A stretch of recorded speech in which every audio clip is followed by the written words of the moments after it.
Think about this for a second. If you were Nintendo and you were spreading fake leaks to mislead the leakers, to confuse the rumor rats, what games would you pick to fake leak out there? I think you'd probably pick a new Star Fox and a Legend of Zelda Ocarina of Time remake, which makes today's topic all the more interesting. What's going on, everybody? It's Zach from SwitchForce. Nintendo is apparently filling the pipes with poison, fake leaks to try and figure out who the leakers are, who the sources are behind those like Nate the Hate, who seemingly get tons of internal Nintendo information. Now, this report comes from another YouTuber, and I just want to say that there's this entire culture right now of like, Nintendo hates leaks. Nintendo would get everybody that got leaked. Nintendo wouldn't leak their stuff. Nintendo must be angry right now. Like, everybody wants to say what Nintendo's feeling. Me personally, I don't know where they're getting this information, but maybe it's accurate and maybe it's real. Nintendo Prime says that 7 different people have told him that Nintendo is currently spreading fake leaks. Now, that would normally be like, oh, sounds like something Nintendo would do, but this is on the heels of the biggest Nintendo first-party leak in recent memory, where Nate the Hate came out and said, here's the rest of the lineup, and here's what's not going to be there. He told us about Star Fox. He told us about Ocarina of Time. He told us Mario will not be there. That is a big deal for a company that has been very tight-lipped and has been operating incredibly cautiously and reserved here in 2026 as they slow roll their lineup. Yet Nate the Hate does have correct information, at least on some level, because he predicted that Rhythm Heaven would come out in July, and boom, we recently got a Rhythm Heaven release date for July 2nd. He also said that Splatoon Raiders would be out soon, and that game got rated and showed up on a European ratings board. So Nate the Hate's info is at least partially correct. The big question then is, are his biggest pieces also factual? Now again, if you were Nintendo, what kind of things would you make up? Would you make up new IP? No, you absolutely would not. Would you make up really strange niche titles that nobody cares about? No, you would not. If you wanted to figure out who was spreading your info, you would leak the juicy stuff. You would get out there and say, what do people want to hear? What are the types of games that people online would get really excited about, would be really eager to leak, and would make an impression and leave a mark on the internet? Because if you want to source and find out who these leakers are, and when we talk about leakers, we're talking about people that are working for Nintendo in some capacity that are spreading this info. I'm not talking about Nate the Hate. Nintendo does not want to catch Nate the Hate. If they wanted to catch Nate the Hate, they could catch Nate the Hate, but I don't really know what they would catch him for. The people that they are concerned with and the people that they actually have a viable method of stopping are the people that are working for Nintendo and that are providing Nate the Hate the information, right? So when there's a leak, Nintendo pops up their radar and says, who inside our company is being weird? Who inside our company has access to this information? And who inside our company might be incentivized to leak this? And I've heard crazy stories that Nintendo actually goes to insane measures within their Japanese and American headquarters to find out who does this, to the point of looking through people's computers and their history and their phones. Now then, Nintendo would want their leak to be popular and would want their leak to be out there so that they could find out who did it. They got to put out a juicy piece of cheese to make sure that the bait is real. And that is where you got to ask yourself, is Star Fox, the return of Fox McCloud in a classic adventure with great graphics and online multiplayer, and is The Legend of Zelda Ocarina of Time the most beloved 3D Zelda and a return to form and something that could absolutely be a humongous hit for Nintendo, especially if done up in a Final Fantasy VII Remake style? Are those two games the types of titles that Nintendo would fake leak? I think the absolute answer is a resounding yes.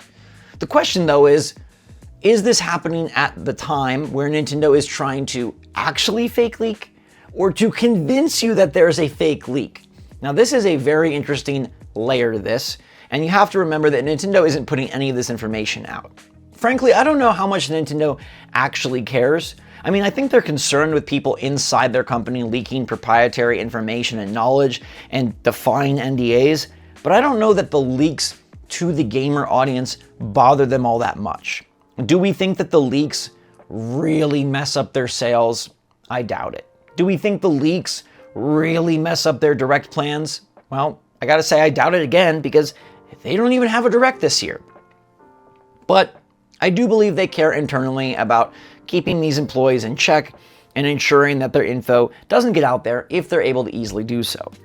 With that being said, are they actively spreading fake leaks, or do they want you to just think they are to make there be some confusion around this lineup spill?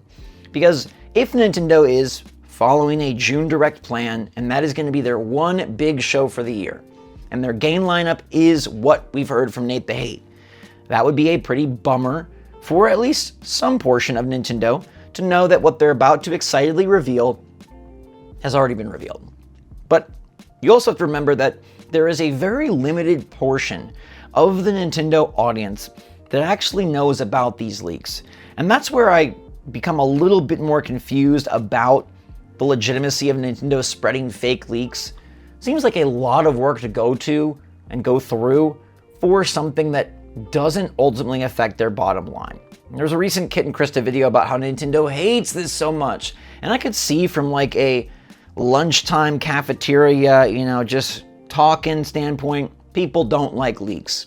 But is Furukawa super concerned with leaks, or is he concerned with Pokopia being the fastest, best-selling Pokemon spinoff?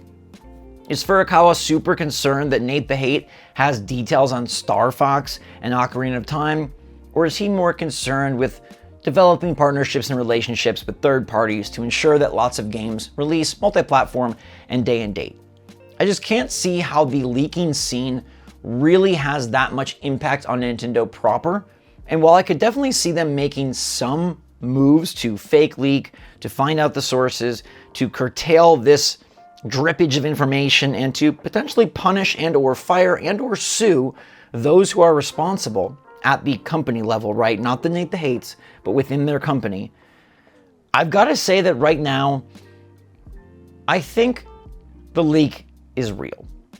I do sort of wish that it wasn't, mainly from the standpoint of the surprise factor would be insane if we get to the June Direct and everyone thought there was going to be Zelda Ocarina of Time and Star Fox, and there was something completely different. If everyone was just totally sold on the idea that Mario is dipping out of 2026 and will instead be entering 2027, and boom, there was 3D Mario for the holiday season. People are still very eager to flesh out and find out what Nintendo has in terms of their tentpole titles for Switch 2. Recently, there was a rumor about a Luigi's Mansion 4 that was misconstrued into a Mario Maker 3 rumor, and then was backtracked into just a Luigi's Mansion rumor. There's a lot of energy around finding out what Nintendo has. And the real solution for all of this would be Nintendo just telling us what they have.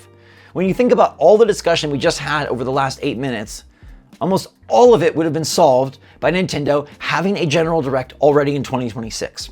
Because whether they had Ocarina and Star Fox, or whether they had 2 other games, they could have shown them and teased them to us, and we would not have had to wait for Nate the Hate, or internal leakers, or fake leaks, or whatever this is.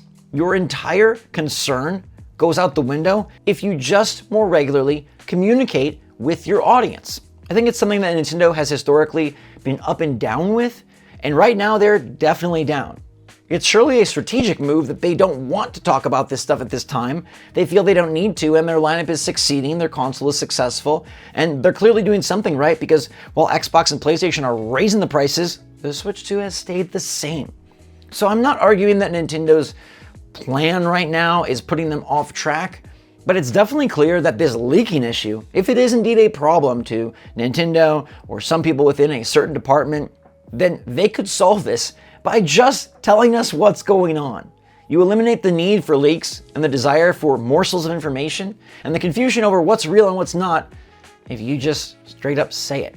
So Nintendo, you could have just given us a general direct and avoided all of this. Whether you're actually spreading fake leaks or not, I'm very eager to just hear it from your mouth. There are people that won't believe any of this from Nate the Hate until Nintendo says it, so just say it. Let me know your take in the comments down below, everybody. Do you believe that Star Fox and Ocarina of Time Remake are the real deal games for 2026? Or is it some sort of trickery that Nintendo has planted before Nate even got whiff of it? Let me know in the comments down below, and until next time, everybody, thanks so much for watching. Stay safe, stay healthy, stay happy, stay positive out there. SwitchForce out.